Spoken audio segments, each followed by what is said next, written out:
Fala galera do terceiro ano, aqui é o professor Vanx, dando continuidade às aulas de Física, mais especificamente a frente 4, módulo 3. Iniciaremos a nossa aula relembrando com você alguns conceitos importantes dentro do estudo da Física. O primeiro deles é o conceito de referencial. Quando eu falo em referencial, eu me refiro a qualquer estrutura ou situação que usamos para estabelecer classificações. Então, o que pode ser o referencial? Uma distância, uma escala termométrica, uma intensidade luminosa e assim por diante. O segundo conceito importante é o conceito de ponto material. Quando eu falo em ponto material, eu me refiro a corpos cujas dimensões são desprezíveis quando comparadas ao ambiente que se inserem. Ao contrário, por exemplo, dos corpos extensos, que seria o próximo conceito que eu iria passar para você. O que seria o corpo extenso? Se o ponto material é aquele corpo cujas dimensões são desprezíveis, o corpo extenso são os corpos cujas dimensões são consideráveis. O quarto conceito importante para nós é o conceito de repouso. Nós precisamos fazer uma relação entre repouso e movimento. O que seria o repouso? Bom, repouso é quando o corpo não muda de posição em relação ao referencial. Movimento é quando o corpo muda de posição em relação ao referencial. Eu gostaria de fazer uma observação aqui. Pode acontecer simultaneamente que um corpo esteja em repouso e em movimento. Por exemplo, eu estou dentro de um veículo, conduzindo um veículo. Em relação às pessoas que estão no interior do veículo, eu estou em repouso. Em relação às pessoas que estão nas calçadas, onde eu vou passando, eu estou em movimento. O próximo conceito importante para que a gente lembre com você é o conceito de trajetória. O que vem a ser trajetória? Trajetória nada mais é o caminho que foi percorrido pelo corpo. Dentro destas classificações, existe a importante definição de movimento progressivo e movimento retrógrado. Quando é que eu estou diante de um movimento progressivo? Movimento progressivo é quando eu estou a favor da trajetória. Movimento progressivo é quando eu estou a favor da trajetória. Em outras palavras, é quando a minha velocidade é positiva. O movimento retrógrado, quando eu estou contrário à trajetória. Em outras palavras, quando a velocidade é negativa. O ir, movimento progressivo. O voltar, movimento retrógrado. Outra classificação importante também, que a gente vai inserir nesses conceitos básicos, é a classificação de movimento acelerado e movimento retardado. Lá no movimento progressivo e no movimento retrógrado, a gente só se preocupa com velocidade. No movimento acelerado e retardado para efeito de classificação, eu vou me preocupar com aceleração e com velocidade. Você vai olhar para essas duas grandezas. O movimento vai ser acelerado quando elas possuírem mesmos sinais. Elas quem? As grandezas velocidade e aceleração. Quando elas possuírem mesmos sinais, movimento acelerado. Quando elas possuírem sinais diferentes, você está diante de um movimento retardado. Por exemplo, aceleração positiva, velocidade positiva. Aceleração negativa, velocidade negativa. Esses movimentos são movimentos acelerados. Aceleração positiva, velocidade negativa. Aqui seria um movimento retardado. Tudo bem, moçada? Outra coisa para a gente não esquecer, conceito de velocidade média. A velocidade média é a relação entre o espaço percorrido e o tempo gasto. Velocidade média é a razão ΔS sobre ΔT.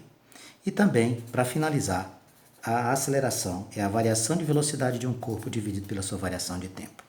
Estas informações são importantes para que a gente relembre e a gente possa fazer uso na resolução dos exercícios. Lembremos-nos também que no movimento uniforme a aceleração é nula. No movimento uniforme variado, a aceleração é diferente de zero.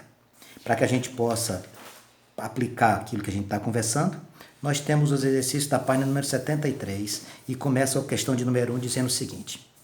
Uma tartaruga e uma lebre decidem apostar uma corrida de 32 metros. Bom, ΔS, 32 metros. Anote as informações. Exatamente a sair das 12 horas. A lebre dispara na frente com velocidade de 5 metros por segundo. A lebre dispara com velocidade de 5 metros por segundo. A tartaruga percorre com velocidade de 4 metros por minuto. Ou seja, muito lenta.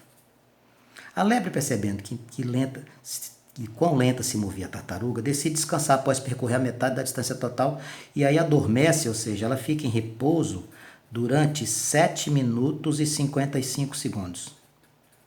7 minutos e 55 segundos. Isso aqui vai me dar 7 vezes 60 dá 420. 7 vezes 60, 420. Com 55, isso aqui vai ser 475 segundos que ela ficou paradinha lá na metade do percurso. Sendo que a tartaruga continua a corrida. Quando acorda, sai correndo com a mesma velocidade inicial para tentar ganhar a corrida. O fim da história é conhecido. Qual é a vantagem de tempo da tartaruga sobre a leve na chegada em segundos? Bom, primeiro eu vou trabalhar com a tartaruga para ver quanto tempo que ela gastou, porque ela fez um movimento uniforme, não mudou de velocidade em nenhum minuto. Então vamos lá. Qual a velocidade da tartaruga? 5. A tartaruga tem velocidade 4 metros por minuto, né? 4 metros por minuto. Ela percorreu 32 metros, vamos descobrir quanto tempo ela gastou. O ΔD passa para cá, 32 dividido por 4, a tartaruga vai gastar 8 minutos, que seriam quantos segundos? 8 vezes 60? 480 segundos, tá, amigo? Vou afastar um pouquinho aqui para você ver. Seria 480 segundos. Bom, e a lebre? Bem, a nossa amiga lebre, ela tem uma velocidade de 5 metros por segundo. 32 é o nosso espaço, certo? Ela vai gastar quanto de tempo? ΔT sobe e o 5 desce. O tempo que a lebre vai gastar é 32 dividido por 5. Isso aqui vai te dar 6,4 segundos. Bem, 6,4 segundos. Porém, essa nossa amiga ficou parada 475. Quando eu fizer 475 mais 6,4, isso aqui vai me dar 481,4 segundos. Quanto tempo que gastou a tartaruga para chegar? 480. A lebre, 481,4. Qual a diferença de tempo? 481,4 menos 480. Isso aqui vai me dar 1,4 segundos. Essa é a minha resposta. Letra A. Tudo bem? Tranquilo, né? Vamos ver aqui a questão de número 2. Na questão de número 2, a gente vai falar sobre uma pessoa chamada João, que viaja para São Paulo e que tem um compromisso às 16 horas em São José dos Campos. A distância é 90 km. Então, ΔS 90 km. Ele tem que sair às 14 horas e tem que chegar às 16. Então, ele vai ter que gastar 2 horas. Aí ele diz o seguinte: durante o trajeto, depois de ter percorrido um terço do percurso, um terço de 90 km, meus amigos, ele percorreu 30. Depois de ter percorrido 30 km com velocidade média de 45 km por hora, recebe uma ligação dizendo que ele tem que chegar meia hora antes. Então vamos ver aqui quanto ele já tinha percorrido. Velocidade é ΔS sobre ΔT, ele está andando a 45, o espaço percorrido foi de 30, ele gastou quanto tempo neste percurso? Nesse percurso aqui ele gastou 30 sobre 45, tá? 30 sobre 45. Ah, então ele vai gastar, se eu simplificar isso aqui, vai gastar 2 terços, isso. Simplifica isso aqui por 15, ele vai gastar 2 terços de hora. Bom, ele tinha que fazer o percurso em 2 horas. Como ele percebeu que tinha que chegar adiantado meia hora, ele tem 1h30 para fazer esse percurso. Ele já gastou 2 terços. 1h30 na forma de fração é 3 sobre 2, certo? Então, ó, 3 sobre 2 menos 2 terços, quanto tempo ele tem? Vamos tirar o mínimo. 6 por 2, 3. 3 vezes 3, 9. 6 por 3, 2. 2 vezes 2, 4. Ele tem de tempo 5 sextos de hora. Então, ó, velocidade vai ser ΔS sobre ΔT. Vamos para a conclusão? Qual é a velocidade que ele precisa? Eu vou descobrir. Quanto espaço precisa? O ΔS, meus amigos, o percurso todo é 90. Ele já tinha andado 30.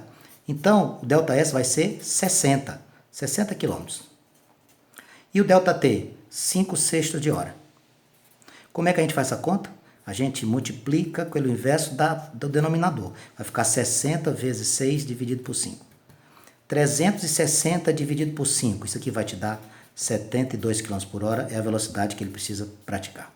Um grande abraço, fica com Deus. Daqui a pouquinho a gente volta. Tô com saudade.